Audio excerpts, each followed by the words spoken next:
네, 저희가 지난번에는 또 반감기에 관한 이야기들도 나눠봤고요. 또 비트코인 사이클과 알트코인 현황에 관해서 이야기를 나눠봤는데요. 오늘은 어떤 내용들 좀 준비를 해주셨을까요? 네, 지금 이제 최근 트럼프 취임 이후에 가상자산 시장에 되게 많은 변동성이 좀 있는 것 같습니다. 그래서 이제 지금 시장 현황에 대해서 좀 간단히 좀 말씀을 드리고요.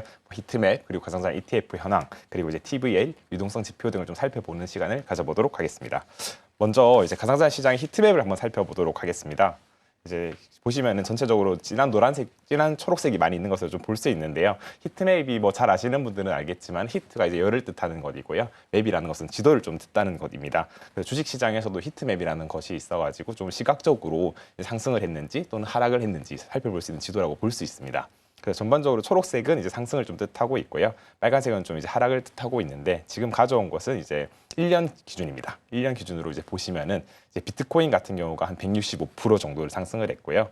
이제 리플, XRP가 한 510% 정도 상승, 그리고 도지코인 우측 상단에 있는데 한 370% 정도 상승을 했습니다. 그리고 솔라나가 200%, 그렇지만 좀 상대적으로 이더리움 같은 경우는 상승폭이 좀 더 작다, 한 47% 정도 상승을 한 것을 볼 수 있습니다. 그래서 전반적으로 좀 상승이 많았던 한 해였다라고 볼 수 있고요. 반면에 이제 붉은 색깔로 표현된 것은 좀 글자가 작아서 잘 안 보실 텐데요. 이제 가장 좀 많이 빠졌던 게 이제 아비트럼이 한 마이너스 57%, 그리고 그 옵티미즘이라는 것이 한 마이너스 37%, 그리고 아톰, 이제 코스모스라고 이제 국내에서 불리고 있는데 한 마이너스 30% 정도를 나타내고 있습니다. 그래서 하락한 코인들을 좀 돌이켜 보면요, 오히려 이 코인들은 1년 전에 좀 상승폭이 있었던 코인들입니다. 그 당시에 이제 많이 상승한 상태였고 지금 이제 조정 행보를 좀 지내고 있다 보니까 지금 좀 많이 빠져 보이는 것으로 볼 수 있고요. 사실 이렇게 1년 차트, 1년 이제 맵을 보면서 이제 가상자산 시장 같은 경우는 상승도 이제 변동폭이 크지만 하락도 변동폭이 크다라는 특징을 좀 이해하시면 되게 좋을 것 같습니다. 네, 이렇게 히트맵을 보니까 또 시장을 한눈에 쉽게 볼 수 있는 것 같습니다.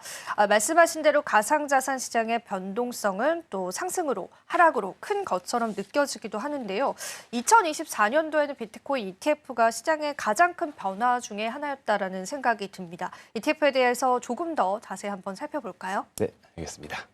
네, 맞습니다. 이제 2024년을 돌이켜 보면은요, 이제 가상자산 시장에서 탑 3를 뽑자면은 이제 첫 번째 말씀하셨던 것이 이제 비트코인 현물 ETF이고요. 이제 두 번째가 이제 비트코인 반감기, 그리고 세 번째가 트럼프의 취임이라고 좀 볼 수 있다 생각하고 있습니다. 이것 같은 경우 지금 보여지고 있는 자료 같은 경우는요, 이제 비트코인 현물 ETF 유입 현황입니다. 이제 상단의 그래프를 보시면은요, 이제 좌측이 이제 작년 1월입니다. 24년 1월이고 우측이 지금 현재 1월인데 이제 많이 올랐던 것을 볼 수 있죠. 그 중에서 저희가 가져온 자료는 AUM이라는 것인데요. 이게 Asset Under Management라고 이제 운용사, 자산 운용사에서 운용하고 있는 자산 규모를 뜻하는 것입니다. 그래서 이제 이러한 운용 자산 규모 자체가 클수록 조금은 이제 신뢰도 있는 그 기업이고 이제 그만큼 고객들이 자산을 좀 많이 맡겼다라고 좀 이해를 하실 수 있습니다. 가장 그 대표적인 것이 블랙록이라고 볼 수 있죠. 좌측 하단에 IBIT라는 것이 이제 블랙록이 운용하고 있는 비트코인 현물 ETF라고 볼 수 있는데요. 뭐 이러한 것들이 이제 전통 자산인 주식 그리고 대체 투자 자산인 부동산에서도 그 AUM의 순서에 따라서 규모에 따라서 이제 이런 그 회사의 순위를 정하기도 하는 것이기 때문에 좀 중요한 지표 중 하나로 볼 수 있습니다. 그래서 이 비트코인에 대한 AUM이 어떻게 성장했냐라고 좀 살펴보시면요, 1월에 처음 출시가 되었고 이후에 보시면 3월 달까지 좀 순차적으로 좀 올라갔던 것을 볼 수 있습니다. 이러한 것이 이제 비트코인 반감기가 4월 달에 있었지 않습니까? 그 영향으로 좀 기대감으로 좀 올라갔다라고 좀 볼 수 있고요. 이후에는 좀 지지부진하면서 좀 행보를 좀 보였지만은 또 급격하게 상승했던 시기를 보시면 11월 달 정도입니다. 이제 그때 무슨 이벤트가 있었냐면은 이제 미국의 대선이 있었죠. 그 때문에 이제 비트코인의 좀 친화적인 인물인 트럼프 대통령이 이제 당선이 되면서 그 이후에 좀 유입량이 좀 즉각적으로 좀 많이 상승을 하였다라는 점을 확인하실 수 있습니다. 그래서 이제 2024년 1월 달에 규모가 이제 270억 달러, 하나로 한 38조 원 정도였었고요. 이제 우측 끝에 보시면요, 지금 현재 이제 가장 있는 것이 이제 1,230억 달러 정도가 됩니다. 그래서 이제 하나로 치면 176조 원 정도이고요. 그래서 1년간 거의 한 4.6배가 AUM이 성장하였다. 그래서 이제 비트코인 시가총액 총 3,000조 원 정도가 되거든요. 3,000조 원 정도에서 이제 이 비트코인 ETF가 차지하고 있는 그 현황은 한 6% 정도를 차지하고 있다라고 보실 수 있을 것 같습니다.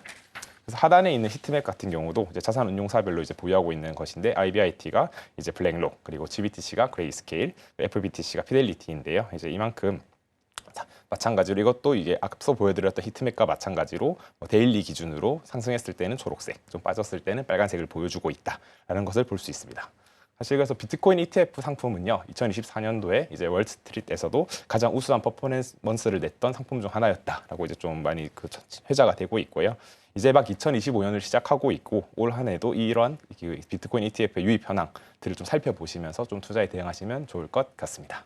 네, 말씀하신 대로 비트코인 현물 ETF에 들어오는 자금 규모는 정말 어마어마한 속도로 성장하고 있다는 게 느껴지는 시점이기도 합니다. 2024년 비트코인에게는 정말 큰 의미가 있었던 한 해인 것 같습니다. 그런데 저희가 계속 또 시장 동향을 살펴보니까 이더리움 쪽에 관해서는 아직 큰 상승은 없는 것 같아요. 네. 이더리움 ETF는 어떻게 되고 있는지 그 현황도 좀 궁금하거든요. 네. 어떻게 진행되고 있을까요? 네, 이더리움 ETF 현황도 한번 살펴보도록 하겠습니다. 이더리움 ETF 같은 경우는요, 지금 현재 전체 AUM이 한 120억 달러입니다. 하나로 치면 한 17조 원 정도이고요. 이제 비트코인의 지금 AUM이 현재 한 1,230억 달러라고 말씀드렸지 않습니까? 그에 비하면은 한 10분의 1 수준으로 좀 미미하다라고 볼 수는 있습니다. 그러고 이제 비트코인의 시가총액을 따져보면 3,000조 원이고요. 이더리움의 시가총액이 한 570조 원입니다. 비트코인의 ETF 유입 현황은 시가총액 대비 한 6% 정도 된다라고 볼 수 있고 이더리움은 한 3% 정도 된다. 그래서 이제 상대적으로 비트코인이 조금 더 많은 관심을 받았다라고 좀 볼 수 있습니다. 상단의 표 같은 경우는요, 일별 그리고 운용사별 이제 이더리움 ETF의 순유입 또는 순유출 현황을 볼 수 있고요. 이제 최근에는 좀 지속적으로 좀 상승하고 있는 폭을 볼 수 있습니다. 우측 끝에 보시면 토탈이라는 그 데이터가 있는데 초록색으로 나타내고 있어서 최근에는 좀 상승을 하고 있다라고 볼 수 있고요. 좌측 하단에 있는 것은 이제 1월 21일 기준에 이제 이더리움 ETF의 순유입, 순유출 현황인데요. 대부분의 회사에서는 좀 순유입이 되고 있었고 마지막에는 ETH에서만 좀 그 순유출이 있었다라는 것을 볼 수 있습니다. 그리고 우측 하단입니다. 우측 하단 같은 경우도 이제 이더리움의 그 순유입, 순유출 현황을 이제 나타내고 있는데요. 작년 7월에 이더리움 ETF가 처음 출시되고 그때부터의 데이터를 쭉 나타내고 있는데 출시 당시에는 좀 이제 순유출이 많았습니다. 순유출이 있었던 이유는 이제 그레이스케일이 보유하고 있던 것이 좀 많이 매각되면서 매도되면서 좀 하락이 있었고요. 여기도 또 재미난 점은 이제 트럼프가 이제 당선되고 있는 11월 중순부터 이제 좀 순유출 수입으로 전환되어서 그 당시 이제 유입 데이터가 늘어나고 동시에 이더리움 좀 가격이 상승했다라는 것을 볼 수 있고요. 12월 말에는 이제 좀 하락을 보이면서 좀 마찬가지로 가격도 좀 하락을 보였고 현재는 그래도 이제 좀 양으로 좀 전환되어서 그래도 조금은 더 이더리움의 퍼포먼스를 기대해 볼 수 있지 않을까라고 좀 생각을 해봅니다. 아마 2025년에 이더리움에 대해서 좀 어떤 뉴스가 있을까라고 좀 고민하시는 분들도 많이 계실 것 같은데요. 아마 그 1분기에는 이제 팩트라 업그레이드가 좀 예정이 되어 있어가지고 기술적으로도 그리고 이런 소속도 그리고 수수료 측면에서 좀 좋아질 것이다라고 좀 기대가 될 수 있고요. 그리고 작년에 ETF 출시가 있었지만 좀 아쉬웠던 점이 스테이킹 기능이 좀 빠져 있었습니다. 그래서 그 기능이 이번 트럼프 집권에 따라서 좀 될 수 있지 않을까 그런 것들도 많이 좀 기대할 수 있기 때문에 이런 시장의 흐름을 좀 잘 지켜보시면 좋을 것 같습니다.